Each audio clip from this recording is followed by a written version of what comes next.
Hariom friends. अन्य सत्रों की भांति आज भी हम निसर्गदत्त महाराज के द्वारा दिए गए अद्भुत ज्ञान सूत्र की चर्चा करेंगे, उसी पे मनन करेंगे ताकि हमारे अंदर आत्मनिष्ठा बढ़ सके। सब में पहले गुरु के प्रति, महाराज निसर्गदत्त के प्रति, रमन महर्षि के प्रति, पत्री सर के प्रति, सभी गुरुओं के प्रति गहरा आभार, गहरी कृतज्ञता, जिन्होंने हमको ये अद्भुत ज्ञान बड़े ही सरल और सहज रूप से प्रस्तुत किया है। जैसे कि कोई गोताखार खोर या कोई माइन में काम करने वाला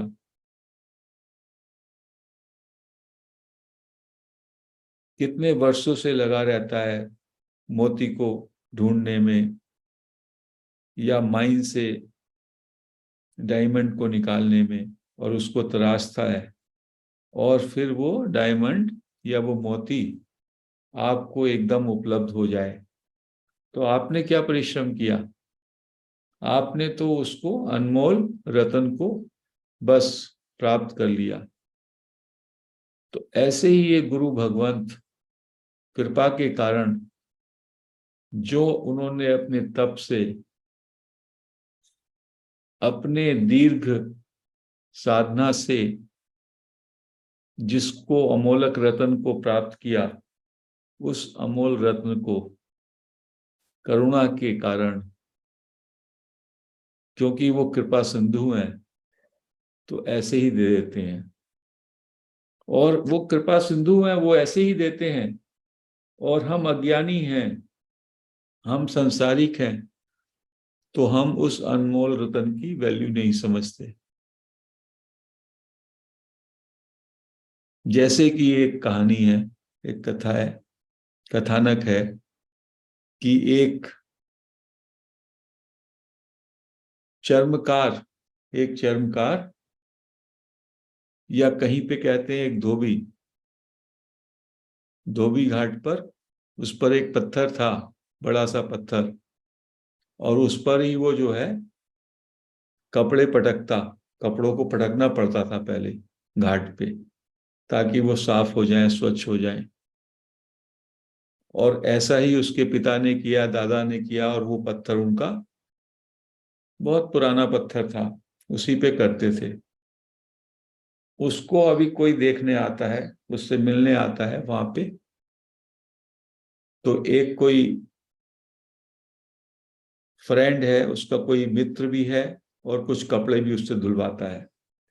उसको उस पत्थर में थोड़ा चमक लगता है, तो वो कहता है ये पत्थर यहाँ क्यों रखा है भाई तने, ये तो बड़ा खूबसूरत सा लगता है, तो इस पत्थर को मैं ले जाना चाहता हूँ। तो वो कहता नहीं, मेरे कपड़े कैसे धुलेंगे? अरे तुम और कोई पत्थर ले लेना, ये पत्थर मैं लेता हूँ। तुमको पूरे साल में कितना कमाई होता है? पूरे साल में कमा लेता हूँ 10-15 हजार। ठीक है, 15 हजार रुपये तुम्हें दूंगा, तुम और कोई पत्थर ढूंढ लेना।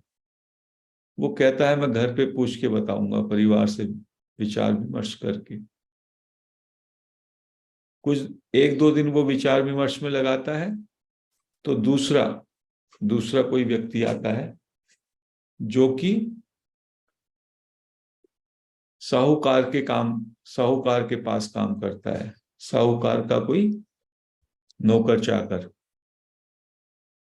वो उसको देखता है, साहूकार के पास तो सोना, रतन, हीरे सब कहीं कहीं उसको देखने को मिलते हैं, तो उसको बड़ी अद्भुत चमक लगती है उस पत्थर में। तो वो कहता है भाई इसको यहाँ क्यों रखे है, इसको यहाँ क्यों रखे हैं? कहने लगे मैं तो इस पे कपड़े धोता हूँ, मेरे काम आता है। और मैं तो इसको कपड़े धोने का पत्थर ही मानता हूँ। कहता है इसको मुझे दे दे, मैं तुमको 50,000 रुपया दूंगा। मुझे बड़ा ताज्जुब होता है इस पत्थर के 50,000 रुपये, इतना तो मैं पूरे साल भर में धंधा करता हूं। तो वो कहता है मैं पूछ के बताऊंगा। उसे बड़ा ताज्जुब भी होता है, आज इस पत्थर की इतनी कीमत हो रही है। कहते हैं फिर बाद में ये क्रम चलता है, और कुछ टाइम बाद एक जौहरी वहां आता है, और वहां वो जौहरी आता है तो जैसे ही वो उसको देखता है, उसकी आंखें फटी की फटी रह जाती हैं। अचंभित होता है वो उससे कहता है ये कहाँ से मिला? कहने लगे ये तो मेरे दादा परदादा, मुझे मालूम ही नहीं कितनी पुश्तों से ये मेरे पास है। अरे ये तो मणि है, ये तो रतन है, ये तो रतन है। तो इसको मुझको देगा तो कितना पैसा मिलेगा? कहने लगे मुझे इसका मूल्यांकन करना होगा, मुझे इसका मूल्यांकन करना होगा। तो अगले दिन वो अपना सारे का सारा जो मूल्यांकन करने के उसके इक्विपमेंट हैं उनको लेकर के आता है, और मूल्यांकन करता है। तो वो कहता है ये तो इस जगत का, इस धरती का सब में ज्यादा कीमती और सब में ज्यादा विशाल विराट रत्न है। इसकी कीमत मैं नहीं लगा सकता, इनवैल्यूएबल, जिसकी कीमत आप आकलन ही ना कर सके। और तू इस पे जो है कपड़े धो रहा है, और कहता है जितनी मेरी धन दौलत है वो सब तेरी, और आगे भी देता रहूंगा। और इस पत्थर को कहीं पर मेरे मन में था एक भव्य मंदिर बनाऊं और उसमें ईश्वर की मूर्ति स्थापित करूं। तो मैं इस पत्थर को ईश्वर के रूप में स्थापित करना चाहता हूं, ऐसा वो कहता है। और वो भी जो धोबी है वो भी उस बात से इतना अचंभित होता है, और उसके मन में भी श्रद्धा आती है। और वो कहता है जब आप इसको इस पर ईश्वर के रूप में इसको प्रतिष्ठित करना चाहते हैं, तो मैं इस पत्थर को यहाँ पर भी रोजी रोटी के साधन में, ये मेरा ईश्वर था, और वहां पे ये सबका ईश्वर हो जाएगा। तो आप इसको प्रतिष्ठित कर सकते हैं। तो ये कथानिक कोई सही नहीं होते, ये प्रतीकात्मक होते हैं। ये संकेत देते हैं कि आपके पास ऐसा बेशकीमती, ऐसा बहुमूल्य रत्न है, ऐसा बहुमूल्य रत्न है जिसका कोई मूल्य ही नहीं, मतलब अनमोल है। और उसको छोड़ के आप दूसरी तरफ आपकी नजर है। वो हीरा, वो अनमोल रत्न क्या है?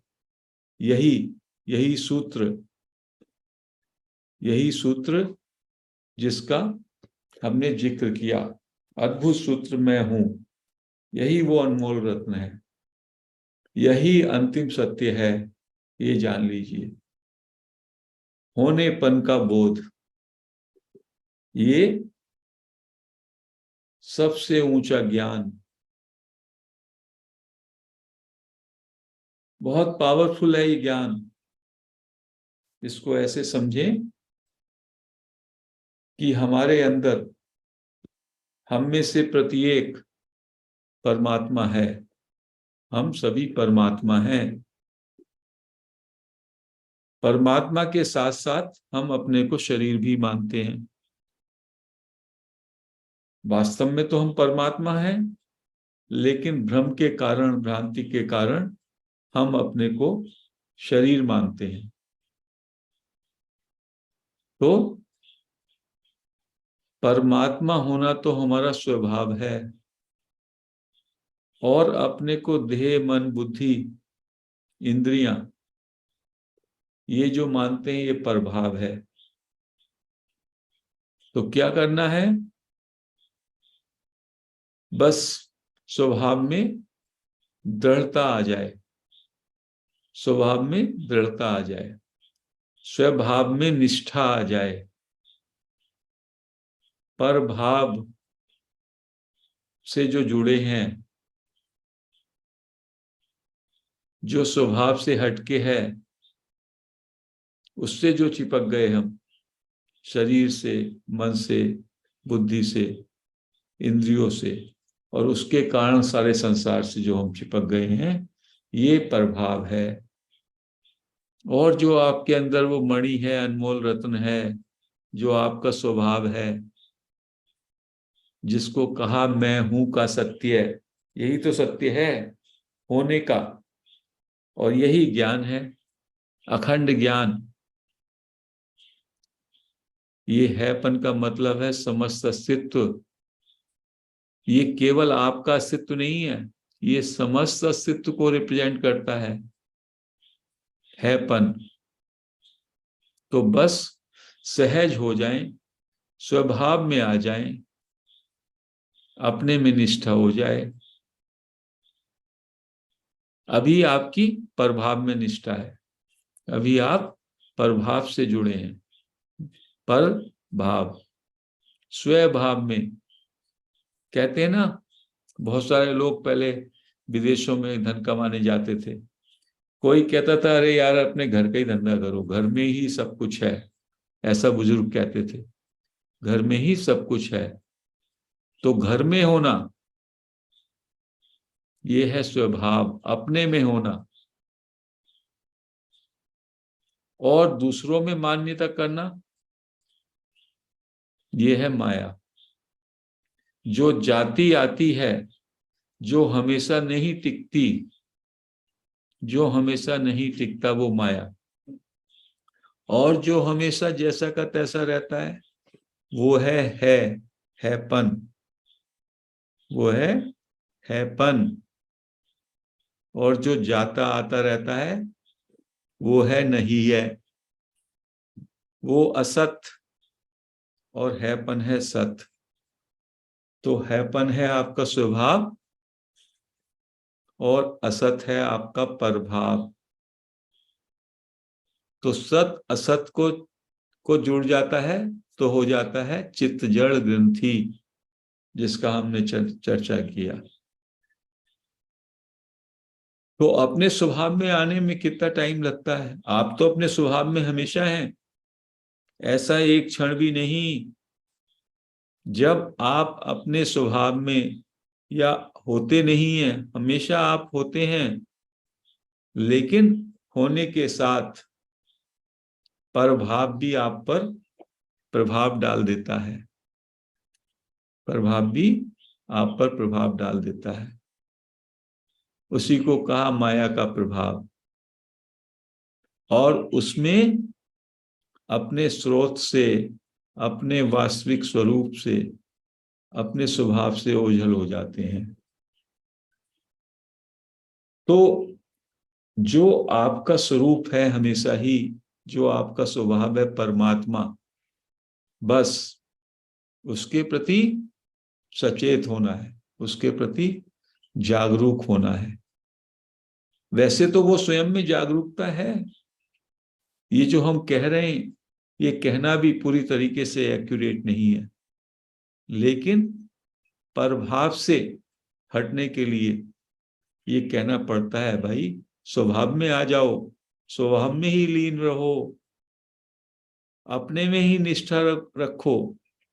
पर निष्ठा को छोड़ो, जो आप नहीं हैं उनको सबको रिजेक्ट कर दो, उन सबको रिजेक्ट कर दो। शरीर भी नहीं हो, मन भी नहीं हो, बुद्धि भी नहीं हो, इंद्रियां भी नहीं हो, संसार भी नहीं हो। तो ये सब जो नहीं है, केवल भाषित हो रहा है, प्रतीत हो रहा है, इस प्रतीति को सत्य ना मानो। सत्य तो आप स्वयं हो, और स्वयं होने का मतलब है होनापन मात्र। होनापन मात्र का क्या मतलब है? ज्ञान। आप जानते हो कि आप हो, तो अल्टीमेटली आप ज्ञान स्वरूप हो, आप बोध स्वरूप हो। ज्ञान ही सब में महत्वपूर्ण है, ज्ञान ही सब में बड़ा सत्य है। ज्ञान ही अंतिम सत्य है और आप ज्ञान ही हो, ज्ञान के अतिरिक्त कुछ भी नहीं। जब कहते हो मैं हूं, इसका मुझे बोध है, बोध इसमें निहित है।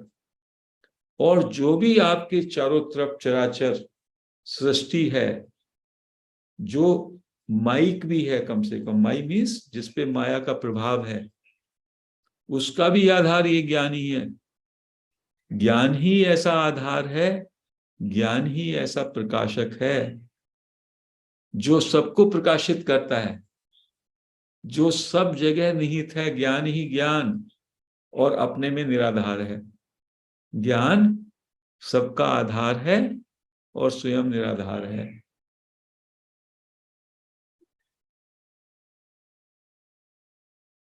तो ज्ञान को कैसे जाने? वो ज्ञान जानने वाला नहीं है, वो तो आपका एसेंस है।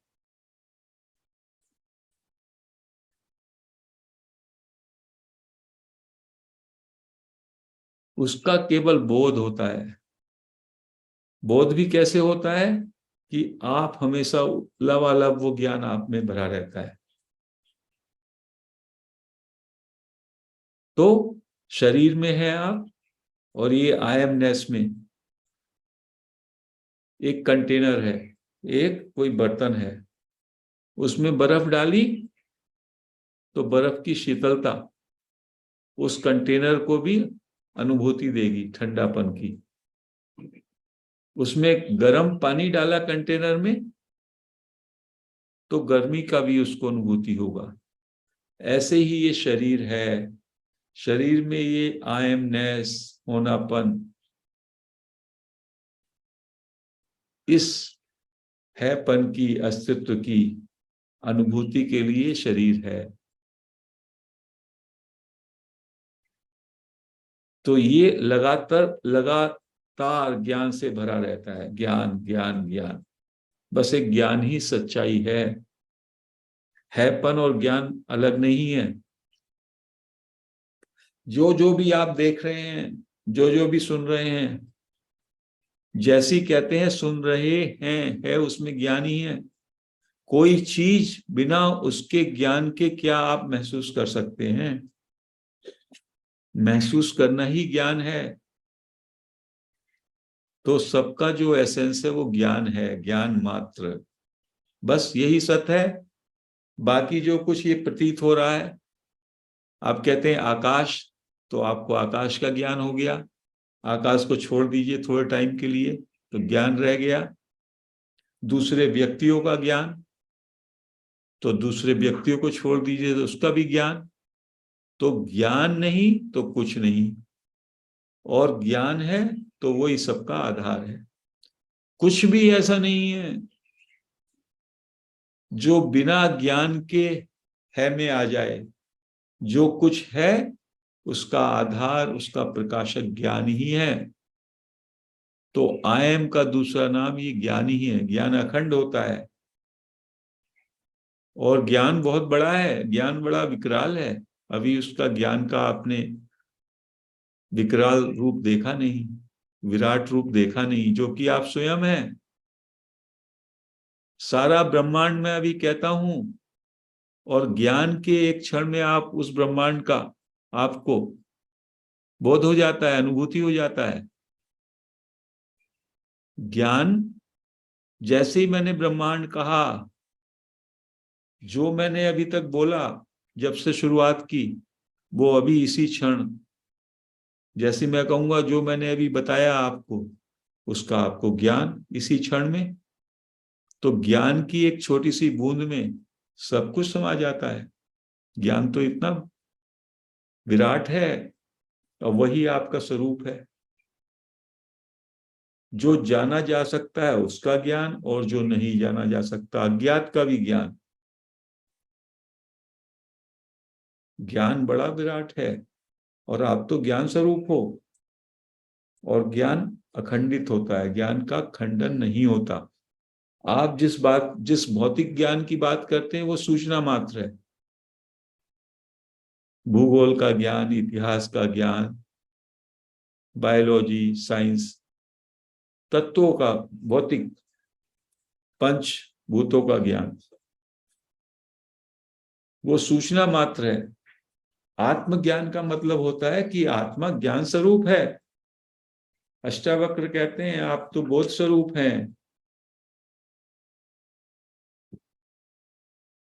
तो बिना ज्ञान के कुछ है ही नहीं, जो भी कुछ है वो ज्ञान ही है। उसका आधारी ज्ञान है, उसका प्रकाशक ज्ञान है, और प्रतिपल ज्ञान ही ज्ञान है। और आप जब अपने स्वभाव में होते हैं तो आप वही ज्ञान होते हैं, ज्ञान स्वरूप होते हैं। उसमें कोई शब्द नहीं होते, वो शब्दों के परे है या शब्दों से पहले है। जो आपके शब्द आते हैं, ज्ञान भी जब आप बोलते हैं उससे पहले उसका ज्ञान है। मैं हूं ये मैं बोलता हूं, उससे पहले उसका ज्ञान है। मन, बुद्धि, इंद्रियां, ये जो है ये उस ज्ञान के स्रोत का से जन्म लेती हैं, या उसका आधार ये ज्ञान है। तो आधार पे आइए ना, ये आपका स्वभाव है।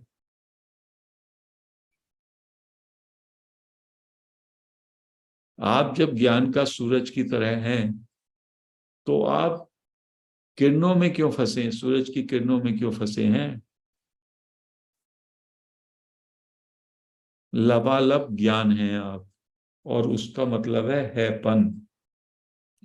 उसका मतलब है हैपन। तो इसको जानने के लिए कोई साधना नहीं करनी, कोई अभ्यास नहीं करना, कोई क्रिया नहीं करनी, क्योंकि ज्ञान का देश दूसरा है और ये अभ्यास, साधना, क्रिया, इसका देश दूसरा है। उसकी जाति दूसरी, उसकी जाति दूसरी। साधना, अभ्यास, जप, तप, क्रिया, ये सब है अनित्य, असत्य का देश। और जो ज्ञान का देश हैपन का देश, वो है नित्य का देश, शाश्वत का देश। तो अनित्य के माध्यम से आप नित्य को नहीं पा सकते। अनित्य का काम इतना ही है, अनित्य मतलब साधना, अभ्यास, जप, तप, कि आप गुणों में परिवर्तन, तमस में जो है अनित्य आपके अंदर, तमस में अनित्य का ज्यादा,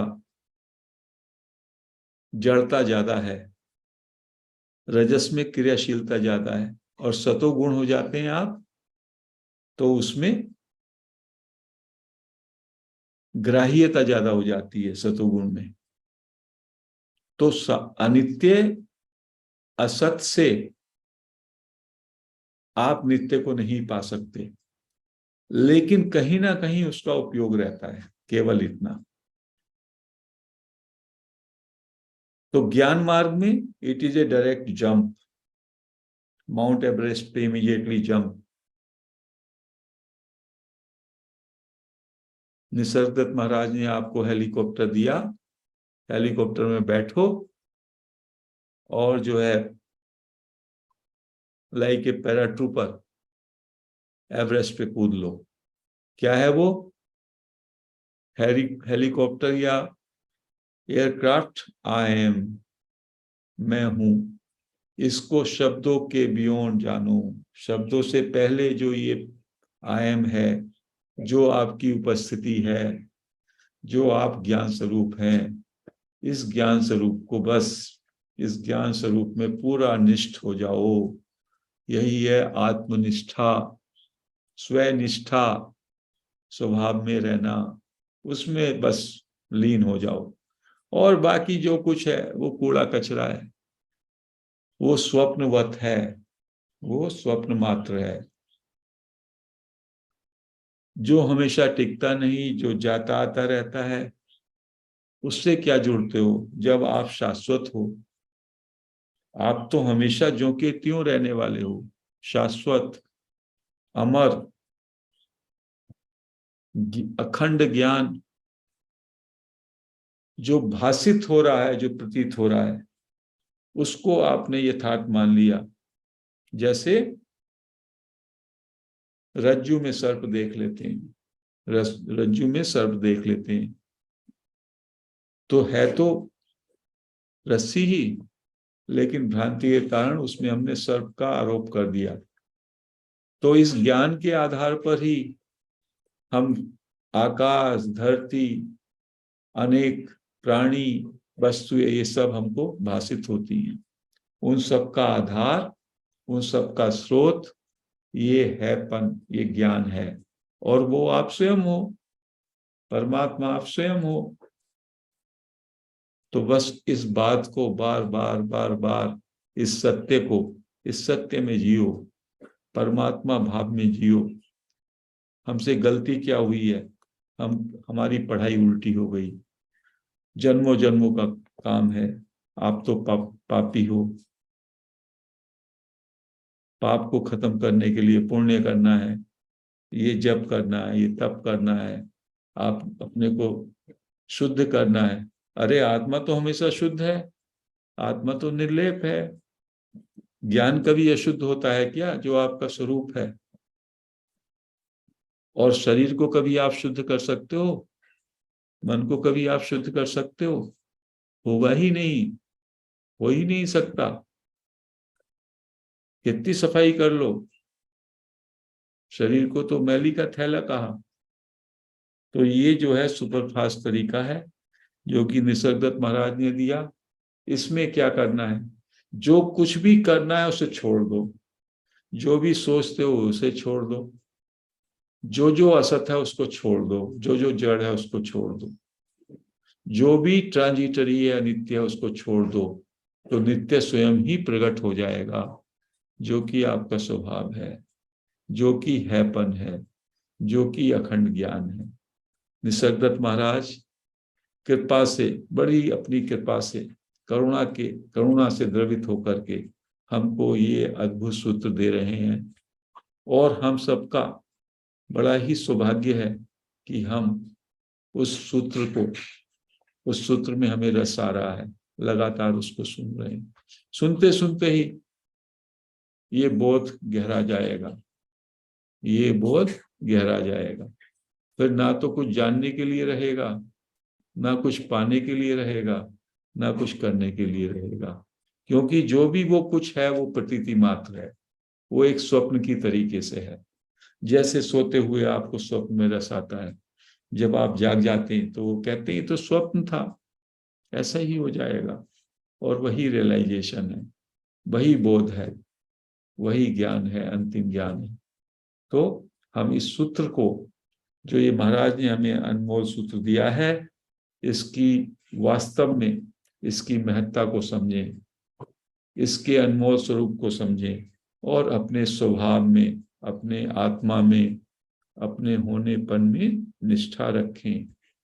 यही महाराज का सही संदेश है। तो आज हम इस चर्चा को यहीं समाप्त करते हैं। हरि ओम।